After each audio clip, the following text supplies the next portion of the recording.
Store Manager Academy. We are in week 3, lesson 9. We're going to talk about merchandising excellence. Woo! One of my favorite topics. You need to be a great merchant. Your store needs to be full of great merchandisers. Your store needs to be perfectly merchandised every single day, day in and day out. Now I know you know this. You know you should have proper merchandising in your store. But is it executed at a high level, at a high performance level? Is your team executing it day in and day out? Hopefully they are, but many of you that are watching this, you're just not quite there yet. And I'm going to help you get there.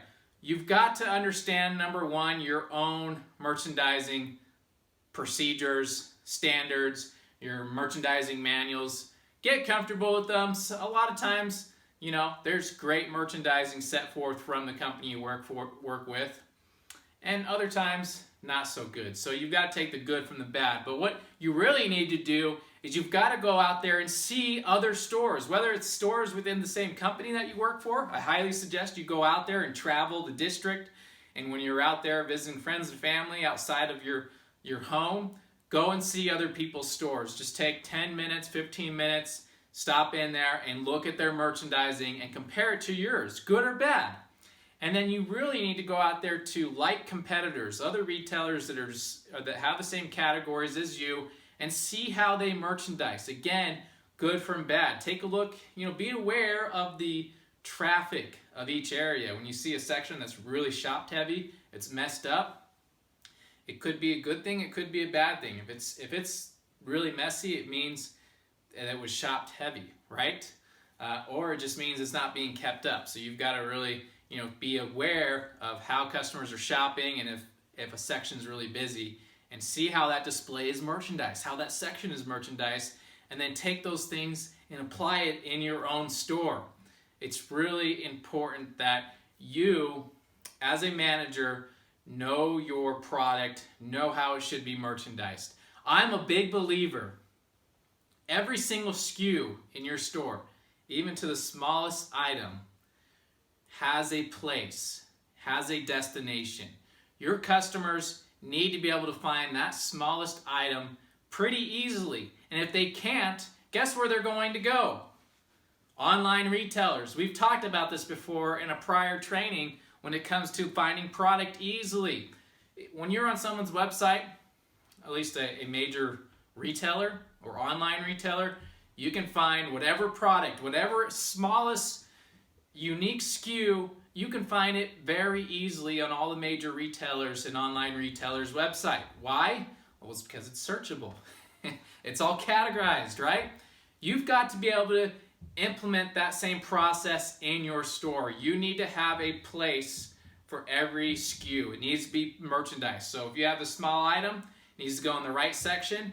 It needs to be merchandised with like items. It needs to be clearly priced. The section above it needs to be clearly marked with what's there in that 4-foot section, that 8-foot section, that aisle.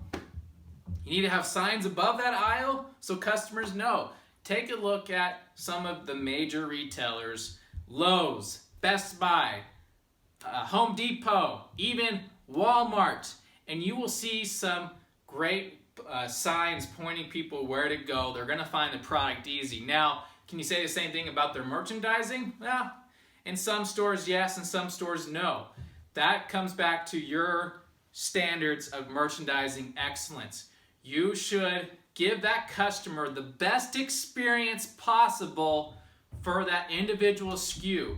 Big or small, that customer needs to have the best experience possible when shopping for that product. So at the end of the day, when you are setting your standards, you need to really have your team embrace that concept of team, big or small, whatever this product is, whether we have a lot of it or whether we have just one, the customer coming in for that product needs to have the best shopping experience as possible. It needs to be as easy as possible and as friendly as possible. If you have a section that's just destroyed, it's hard to keep up.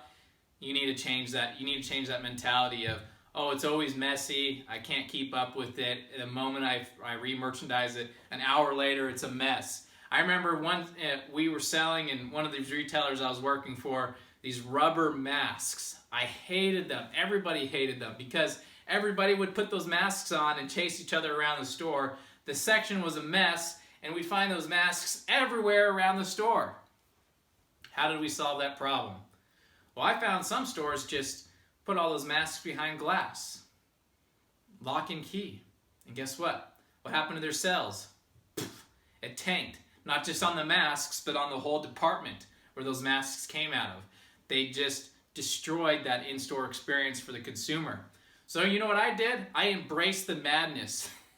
My team, they knew that mask section needed to be recovered day in and day out, every single hour, if not more. When they see customers shopping that section, offer to take a selfie. Hey, do you want to take a selfie with this mask?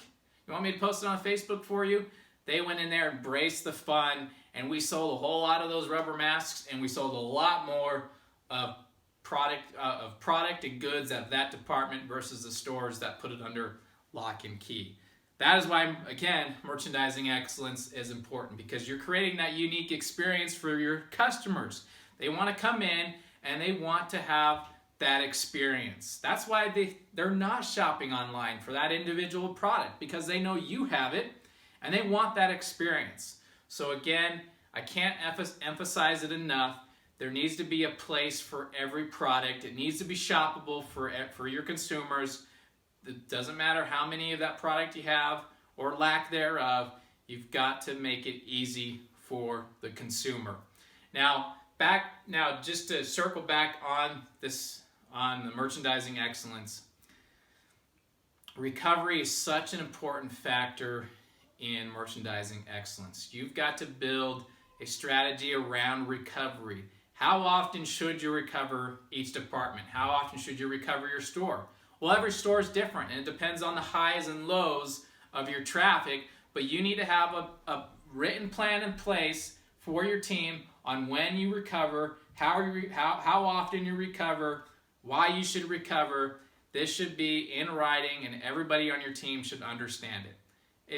Don't overcomplicate it. It's just, we need to recover this department every hour. This area needs to be recovered every 4 hours. And if you see something, if you walk past it, if it takes less than 2 minutes, fix it, correct it now. If it takes more than that, you need to dedicate some resources towards it and follow up with your manager or team leader, follow up with me. Does that make sense? That's the type of communication policy that you should have set in place. Those are the merchandising standards you should have. And at the end of the day, your store should be ready for every customer that walks into your store. I know many managers will preach, hey, before we open the doors, our store needs to be ready. It needs to be merchandised, it needs to be clean and ready to go, which is great, right? But what happens after the first 4 hours? Are you as ready as you were at the beginning of those 4 hours? What happens 6 hours later? 8 hours later? The store is just progressively getting worse. The merchandising standards are getting worse because you had customers come in, they experienced all that fun, they had the merchandising that was perfect, and then they made it a mess. They got what they wanted and left. Now the next customer behind them did not get that same experience.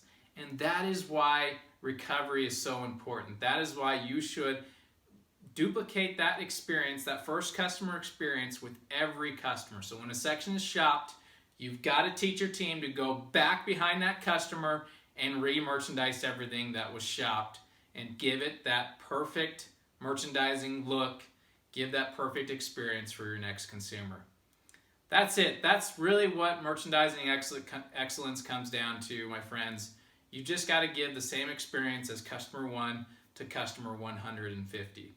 If you implement this principle in your store, you're going to be very successful. You're going to have a profitable store because you're giving that unique experience to every single customer that walks into your doors. Thanks for watching this training. Look forward to seeing you on the next session. Thank you.